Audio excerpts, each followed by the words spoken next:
அதாவது அவங்க மானத்தை காப்பாற்றுறதுக்காக நான் ஆட்டோ வாங்கி போட்டு ஓட்டிக்கிட்டு இருந்தாக்க, கஷ்டப்பட்டு வேலைக்கு போய் வண்டி டிவி கட்டி எல்லாம் பண்ணிக்கிட்டு இருந்தாங்க.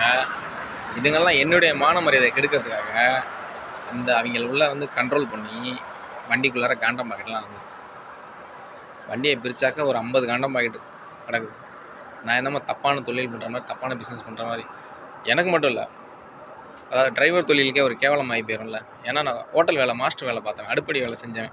அடுப்பில் வெந்து என் உடம்பு வெந்து சம்பாரித்த காசு ஒத்த தருவேன். நான் வந்துட்டு தப்பான வழியில் சம்பாதிக்கிறதுக்கு எத்தனையோ வழிகள் இருக்குது.